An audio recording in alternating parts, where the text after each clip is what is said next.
नमो तस् भगवतो अरहतो सम्मा सम्बुद्धस् नमो तस् भगवतो अरहतो सम्मा सम्बुद्धस् नमो तस् भगवतो अरहतो सम्मा सम्बुद्धस् सिले पतिष्ठाय नरो सपन्यो चित्तं पन्याय भावयं आतापि निपको भिक्खु सोऽइमं विजते जटं।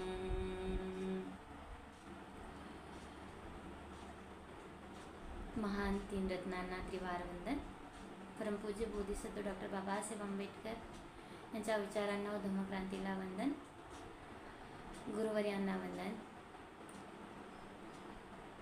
आपण सर्व श्रद्धा बुद्धी संपन्न कारुणिक पुण्यवान उपासक तथा उपासिका सर्वांच्या प्रति मंगल मैत्री करून आपण जाणत आहोत धुतांग म्हणजे काय। धुतांग या विषयाच्या संबंधित हिंदीमधून हा विषय मी अगोदर मांडलेला होता, पण मराठीमधूनही उपासकांना याची माहिती असावी, मराठी भाषेमधूनही धुतांग म्हणजे काय हे समजावं म्हणून दोन्ही भाषेतून या व्हिडिओची निर्मिती व हा धम्म मार्गातील एक छोटासा विषय आपल्या सर्वांपर्यंत समजावा, आपल्याला याबद्दल माहिती व्हावी म्हणून याविषयी माहिती देण्याचा प्रयत्न करते।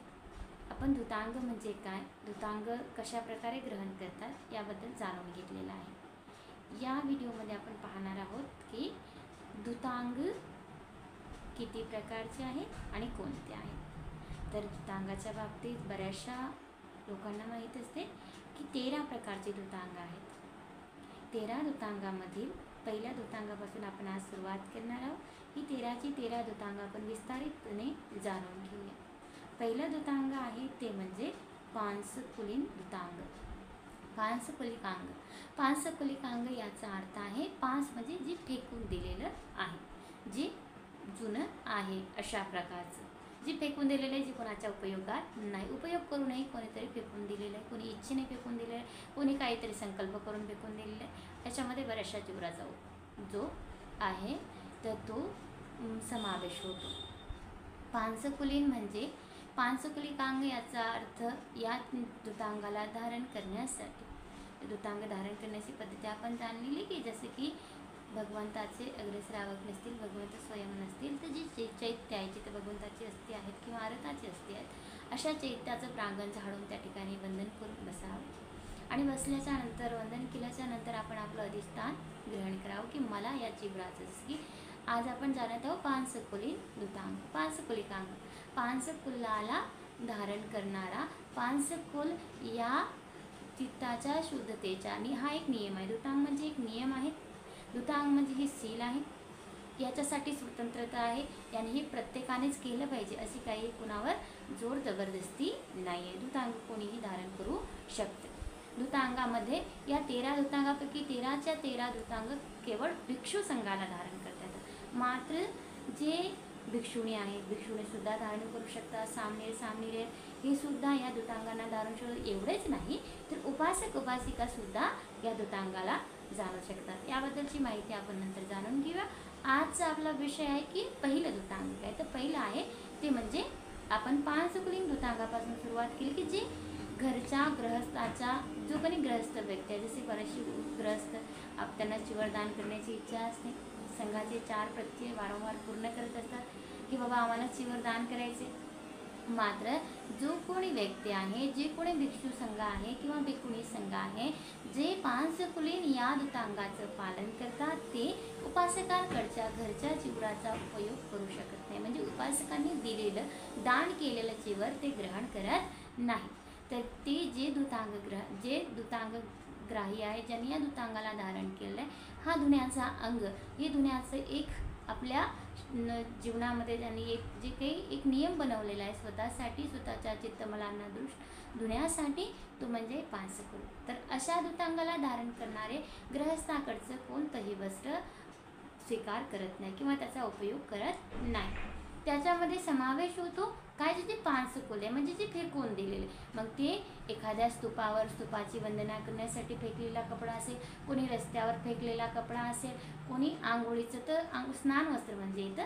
ते स्नान वस्त्रामध्ये जसं की जे पूर्वीच्या काळी किंवा आत्ताही बऱ्याचशा प्रमाणामध्ये आहे की भूत प्रेताची बाधा होते ना, तर त्या बाधेमध्ये या बाधेपासून सुरक्षा मिळवण्यासाठी जर एखाद्या व्यक्तीला आंघोळ घातली असेल आणि आंघोळ घालून त्याच्या अंगावरचा ते कपडा फेकून दिला असेल, एखादं असं वस्त्र आहे की ज्याचा कोणी मालकी हक्क नाही, ज्याच्यावर कोणाचा मालकी नाही, कोणी असं पण करू शकते, कोणाचा काही सम्यक संकल्प असतो की हे वस्त्र अशा एखाद्या कठीण नियमाचे पालन करणाऱ्या, कठोर तपश्चर्या करणाऱ्या एखाद्या संघाला लागावं की ज्यांचे चित्त मलिन, चित्त जे आहे मलापासून नष्ट होईल आणि मलाही त्याचा लाभ होईल, मीही त्या लाभामध्ये परिपूर्ण भागी होईल. परिपूर्ण जरी नाही तर थोड्या प्रमाणामध्ये की त्यांना माझ्याकडून हा वस्त्रदान होईल. तर मग ते रस्त्यावर फेकलेलं, इच्छेनेही फेकलेलं जे रस्त्यावर फेकलेलं कपडा आहे ते त्या कपड्याला आणलं जातं आणि त्यापासून जी चिवर आहे ती तुकड्या तुकड्यांनी बनवलं जातं. तुकड्या तुकड्यांनी किंवा मग एकसारखा कपडा असेल तर एकसारखा खूप सारा कपडा. आता या धुतांगाच्या बाबतीतही बरेचसे लोक गैरसमज करून घेतात की बाबा जे धुतांग आहे तर कपडे कोणी कोणाच्या घरून आणणे, घरून आणून त्याच्यापासून कपड्याने शिवणे, तर ते धुतांग होत नाही. धुतांग म्हणजे कोणत्याही उपासकाने इच्छेने दिलेला कोणताही कपडा त्याच्यामध्ये येत नाही. तर जो कपडा की जो फेकून दिलेला आहे त्याच्यावर कोणाचा अधिकार नाही आहे. जो कपडा फेकलेला, गायीने खाल्लेला आहे, एखाद्या वासराने खाल्लेला आहे आणि रस्त्यावर पडलेला आहे, अर्धवट त्याचा भाग खाल्लेला आहे, अर्धवट चांगला आहे. जो भाग चांगला आहे तो चांगला भाग घेऊन तो जो चिवर आहे त्या चिवराला जोडणे, जो चिवराचा कपडा आहे त्याला जोडणे. एखादा असा कपडा असेल स्मशानभूमीमध्ये अर्धे कपडे, बरेचसे लोक आहेत नवीन कपडे, त्या जेव्हा मनुष्य मरतो तेव्हा त्या माणसाला काही गरज नसते, जिवंतपणे त्याला कुठल्या औषधीपेक्षा मेल्याच्यानंतर बरेचसे कपडे फेकून देतात. मग अशा कपड्यामध्ये ते जाळून टाकतात. जर की मनुष्य मरत असेल त्याला नव्या कपड्यामध्ये जाळतात. तर मग या नव्या कपड्यामध्ये अर्धे कपडे जळले आणि अर्धे कपडे आहेत ते आग विझून गेल्याच्या नंतर जर अर्धावट कपडा जळलेला असेल आणि तो जर योग्य वापर करण्यासारखा असेल तर त्याला स्वच्छ असं धुवून कपडा कट करून त्याचा उपयोग त्या चिवरामध्ये केला जातो. त्या चिवर शिवण्यामध्ये हा कपडा समाविष्ट केला जातो. असे बरेचसे काही गोष्टी येतात की त्यामध्ये जो फेकलेला जे की कोणाचं उपयोगाचं नाही किंवा कोणाच्या मालकीचं नाही, कोणी ते वापरत नाही, असं जो वस्त्र आहे ते वस्त्र चिवरासाठी वापरलं जाते आणि त्यापासून जी चिवर तयार होते त्या चिवराला पानसकुलीन चिवर म्हटलं जातं. हा थोडक्यात पानसकुलीन या चिवराचा अर्थ आहे. हे पानसकुलीन चिवर जे आहे तर या चिवराला धारण करत असताना भिक्षू काय करतात तर नवीन वस्त्राचा त्याग करतात. म्हणजे जे काही नवीन आहे किंवा सुशोभित आहे, सुंदर आहे, अशाबद्दल त्यांच्या मनामध्ये कुठलाही लोभ राहत नाही. कुठल्याही प्रकारची लोभाची किंवा जी कामुकता असते, इच्छा असते ती राहत नाही आणि अल्पेच्छे होतात. धुतांगाचा अर्थच आहे की अल्पेच्छे होणं आणि आपल्या चित्ताच्या मळांना धुवून काढणं. मग चित्तामध्ये लोभ नाही राहत. लोभ हा कमी प्रमाणात होतो. लोभ मोह द्वेष हे नष्ट करण्यासाठी तर धुतांग आहेत, धुतांगाचे अंग आहेत आणि धुतांग पूर्णपणे गृहीत असलं पाहिजे. आता दुसरं आहे हे आपण थोडक्यामध्ये जाणून घेतलेलं आहे की कशा प्रकारे पानसकुलीन उपयोगात आणले जातं. जे पानसकुलीनाचा उपयोग करतात ते नवचिवर वापरू शकत नाही. उपासकांकडून किंवा कोण्या गृहस्थाकडून चिवराच्या कपड्याचा ते स्वीकार करत नाही आणि यामध्ये त्यांच्या चित्ताच्या संयमतेला ते लाभदायी होतं. सोबतच त्यांना अल्पेच्छे होण्यासाठीही ते लाभदायी होतं. दुसरा धुतांगाचा प्रकार आहे तो म्हणजे त्रिचिवरांगी, म्हणजे 3 चिवरांचं धारण करणारं, 3 चिवरांच्या अंगाने युक्त असलेलं धुतांग आहे की जे भिक्षू या 3ही चिवरांना उपयोगात आणतात. जो कोणी संघ आहे भिक्षू भिक्षुणी या दोघांनाही याचं धुतांगाचं पालन करता येते. तर जे त्रिचिवरांगिक आहे 3 चिवरांगिकामध्ये येतं की 3 चिवर जे चिवर आहे तर पूर्णपणे 3 चिवरांना धारण करणे. पूर्णपणे काय करणे 3 चिवरांना धारण करणे. 3 चिवरामध्ये कोणते 3 चिवर येतात तर 3 चिवराचे वंश नाही. आपल्या बऱ्याचशा लोकांचं म्हणणं असते की आर्याजी भंतेजीने जास्त चिवर वापरू नये, भिक्षुणीने जास्त चिवर वापरू नये, तर असं काही नाही आहे. तर जे चिवर आहे, चिवर 3 म्हणजे पूर्ण चिवर होतं, अंतरावास, उत्तरास, संघ, संघाटी. आता बरेचसे उपासक या गोष्टीला जाणतात.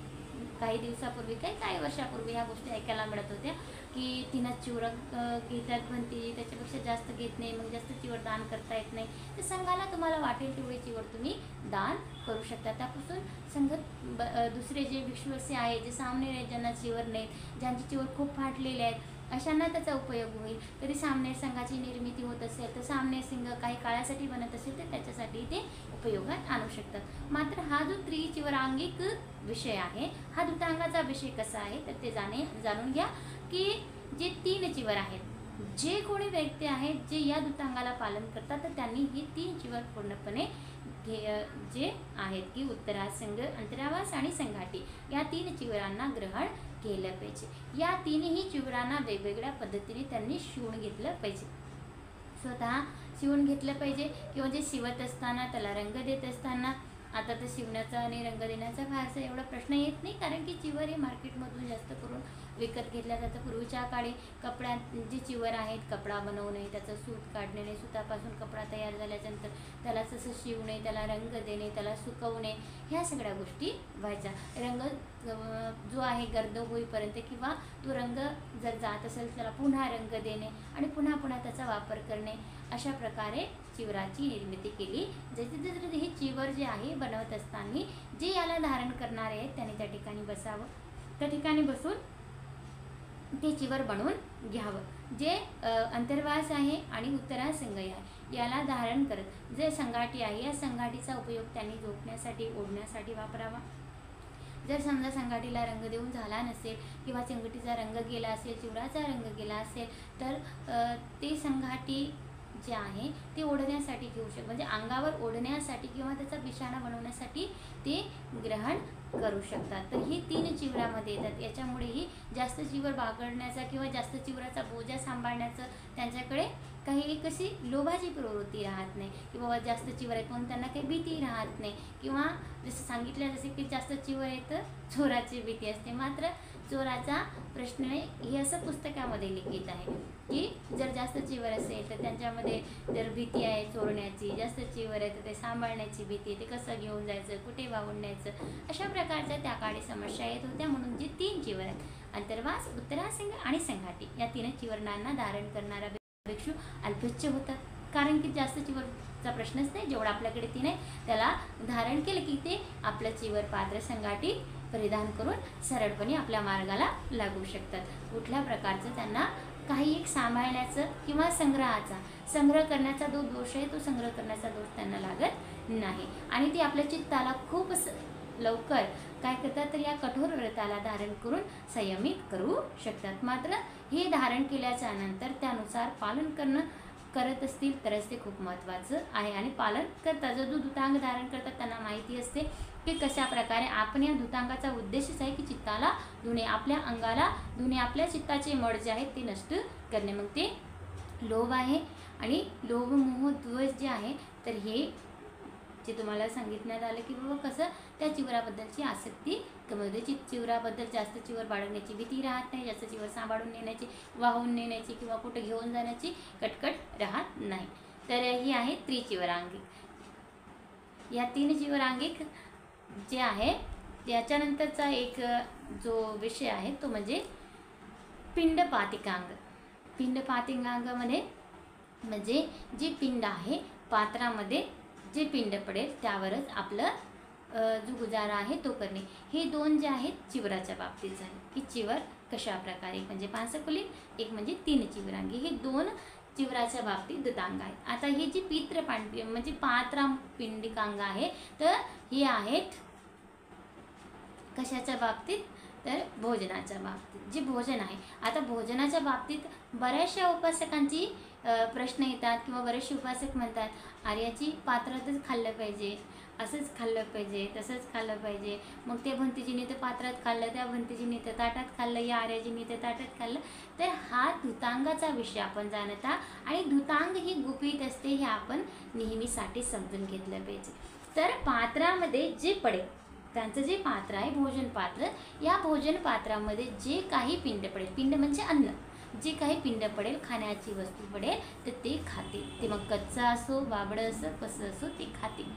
हा त्यांचा धुतांगाचा नियम. म्हणजे फक्त पात्रामध्ये पडलेलंच अन्न ते ग्रहण करू शकतात, दुसरं अन्न ते ग्रहण करणार नाही, दुसऱ्या अन्नाचं ते सेवन करणार नाहीत. हा धुतांगाचा नियम आहे आणि हा धुतांगाचा प्रबंध आहे की दुसऱ्या कुठल्याही जे म्हणजे आणखी दुसऱ्या कुठल्या ताटात किंवा याच्यामध्ये ते खाणार नाही. जे पात्र आहे त्या पात्रामध्येच ते खाणार. जसं की भगवंताच्या कालावधीमधली गोष्ट आहे की म्हणते महाकश्यप जे की अर्हत होते आणि हे धुतांगामध्ये अग्र आहेत, हे आपल्या सगळ्यांना माहिती आहे. तर धुतांगामध्ये अग्र असणारे म्हणते महाकश्यप एक दिवस चारिकेसाठी गेले असते. चारिकेसाठी की पात्रामध्ये जे पडलं ते ग्रहण करावं लागतं. हा खूप कठोर नियम आहे, कठोर व्रत आहे. आणि हे कठोर व्रत याच्यासाठी की चित्ताला शिथिल करण्यासाठी. आणि याच्याद्वारे जर चित्त शिथिल होत नसेल तर आपण कुठेतरी मिथ्या आहो हे समजलं पाहिजे. आपण शुद्ध तरीकेने जर याला पालन करू तर आपल्याला खूप चांगल्या प्रकारे याचा लाभ होतो. तर जे पात्र आहे या पात्रामध्ये तर ते आपले पात्र संगाटीची वर व्यवस्थित करून मग ते महाकश्यप चारिकेसाठी निघाले. चारिकेसाठी निघाले असता त्यांनी जे आहे तर चारिका प्रारंभ करताना एक जे महारोगी ज्यांना की कुष्ठरोग असतो, कुष्ठरोग असलेला एक व्यक्ती काहीतरी खात असतो. खाण्याची जी चीज आहे खात असताना त्याला म्हणते महाकश्यप दिसतात. म्हणते महाकश्यप दिसल्याच्या नंतर त्याच्या मनामध्ये श्रद्धेचा भाव जागृत होतो. तर म्हणते महाकश्यप आपल्या मार्गाने पुढे चालत असतात. चालत असताना याने बघितल्याच्या नंतर त्याची पण इच्छा होती की आपण काहीतरी भंतेजीला दिलं पाहिजे. म्हणून म्हणते महाकश्यप यांच्याकडे मोठ्या श्रद्धेने जाऊन तो काय करतो तर त्याचं शरीर पूर्ण जीर्ण झालेलं असतं. आपण जाणत आहात की कुष्ठरोग कसा असतो की शरीराचे जे बोन आहे ती तुकडे तुकडे होतात आणि शरीराचे जे मांस आहे तुटून तुटून पडते. ती त्यांची जे जो काही तो एक ग्रहस्थ असतो त्या ग्रहस्थाची जी करंगाडी आहे ती करंगाडी पूर्ण अशी तुटण्यावर आलेली असते. आणि अशाच हाताने आपल्या पात्रातला भात घेतो आणि पात्रातला भात घेऊन भंतेजीच्या पात्रामध्ये टाकतो. आपल्या ताटामधला भात घेऊन तर टाकता टाकता होते असं की त्या पात्रामध्ये त्यांची अंगुलीसुद्धा पडते. तर हा धुतांग, हे धुतांग धारण करणाऱ्या व्यक्तीसाठी नियम आहे ते आपण वारंवार समजून घेतलं पाहिजे. यानुसार आपण इतरांना गेस करू नये. इतर संघामध्ये त्यांचे धुतांग असतीलच असं नाही आणि धुतांग सांगता पण येत नाही. त्याच्यामुळे आपण ह्या सगळ्या गोष्टीपासून संघाची सुरक्षा करावी, संघाच्या प्रती गौरवही करावा, संघाला सन्मानच दिला पाहिजे. नाही तर मग भंतेजीच्या ताटात जे पडलं ते त्यांनी खाल्लं पाहिजे. आणि कोण्या भंतेजीला ॲलर्जी असेल, कोण्या भिक्षुणीला ॲलर्जी असेल, काही त्रास होत असेल ते खाऊ शकत नसतील तर अशा वेळी त्यांच्या आरोग्याला बाधा पोहोचेल. आरोग्याला बाधा पोहोचेल असं भगवंतांनीही म्हणा केले की आरोग्य परमालावा. जर आमचं आरोग्य चांगलं नसेल तर आम्ही चांगल्या प्रकारे तुम्हाला उपदेश देऊ शकणार नाही. आणि शरीराला आहाराची गरज असते. सजग असे म्हणजे सकस असा आहार जर मिळाला तर त्यांचं आरोग्य चांगलं राहील. बऱ्याचदा असं होतं की उपासक ह्या गोष्टी ऐकतात की धुतांगाच्या विषयाबद्दल ऐकून अन्य भिक्षूंना गेस करून, अन्य भिक्षुणींना गेस करून काय करतात तर मग ते एक चुकीचा गैरसमज करून घेतात आणि त्यांना त्या गोष्टीपासून जे छडल्यासारखा एक परिणाम एक प्रकार दिसायला लागतो. तर ह्या गोष्टी आपण नाही करायला पाहिजे. जे संघ आहेत त्या संघाला संघाचे नियम माहीत असतात. संघ काही असतील तर ते आपल्यापेक्षा 10 गुणांनी श्रेष्ठ असतात, सद्ग्रस्तापेक्षा 10 गुणांनी ते श्रेष्ठ असतात. म्हणून संघाचा गौरवच व्हायला पाहिजे ना त्यांचा अपमान व्हायला पाहिजे. तर जे महाकश्यप भंते आहेत तर ही अर्हत आहे, त्यांचं धुतांग आहे. धुतांगामध्ये जे नियम धारण केला त्याच्या मागे हटता येत नाही. जर त्यांनी पात्रामध्ये पडलेल्याचा इन्कार केला, ते जर पूर्णपणे नाही खाल्लं तर त्यांचं धुतांग जे आहे तर ते धुतांग भंग पावते. मग धुतांग भंग पावू नये म्हणून त्यांनी जे आहे ते अन्न एका औषधाप्रमाणे ग्रहण केलं होतं. अन्न एका औषधाप्रमाणे ग्रहण करून, कारण की त्यांच्या चित्तामध्ये तुटला तसला कोणता भावच नाही, एक अन्न आहे या उद्देशाने ते खाल्लं. आज वर्तमान कालावधीमध्ये जर आपण बघितलं तर ह्या गोष्टी आपण गेस करून दुसऱ्याला याबद्दल काही म्हणू शकत नाही. कारण की त्या वेळेवरची आणि ते धुतांग यानुसार आपण म्हणू शकत नाही की बाबा भंतेजी तुम्ही जे वाढलं ते खाऊ शकता, जे आहे ते खाल्लं पाहिजे. तर हे बरेचदा असं पण होते. त्यामुळे ह्या चुकीच्या गोष्टी आहेत. अशा चुकीच्या भावना करून आपण आपल्या कुशलाला बळी पडू नये किंवा आपल्या अकुशलापासून आपण दूर राहिलं पाहिजे. कुशल संपादन करण्यासाठी तर मनुष्याचा जन्म आहे आणि दूतांगाचाही हेतू तोच आहे. जरी महाकश्यप भंतेजीचं उदाहरण असेल, आज वर्तमान कालावधीमधील भिक्खू संघाचं उदाहरण असेल, तर हे त्यांना त्यांच्या चित्ताच्या मलांना धुण्यासाठी आवश्यक आहे. या गोष्टीवरून आपण दुसऱ्या संघाला गेस करणं किंवा दुसऱ्या संघाला जाणणं हे चुकीचं आहे. जी पात्र पिंडिकांग धुतांग आहे, तर त्या पात्रामध्ये जे पडलेलं आहे ते ग्रहण करणे हे धुतांगधारी जे आहेत त्यांचं कर्तव्य आहे, ते त्यांचं शील आहे आणि त्या शीलाला ते खूप चांगल्या प्रकारे जोपासत असतात. आपणही त्या शीलाला जोपासण्यासाठी याची काळजी घ्यावी, की संघाचं आरोग्य, संघाची जी काही काळजी आहे ती आपल्याकडून चांगल्या प्रकारे घेतल्या जाईल. तर यानंतरचे जे काही 3 नंबरचं आपण हे 2 आतापर्यंत आजचा हा दुसरा भाग आहे दूतांगाच्या विषयावरती. यानंतरचे बाकीचे दूतांग कंटिन्यू पाहूया. सर्वांना मंगलकामना करते, की सर्वांनी या दूतांगाला धारण करण्यासाठी, हे बघण्यासाठी व्हिडिओला बघावं आणि आपल्या ज्ञानामध्ये भर करून याचं आचरण करावं. आपल्या जीवनामध्ये प्रज्ञा विकसित करावी आणि शीलाच्या आधारे करावी, मैत्री करुणेच्या आधारे विकसित करावी, हा सद्धम्म आहे. या सद्धम्माच्या वचनाने आपल्या सर्वांचं मंगल कल्याण हेतो. सर्वांच्या प्रती मंगल मैत्री करते, मंगल कामना करते. सभ्ये सत्ता सुखी भवन्तु. सुखी दीर्घायुको भव.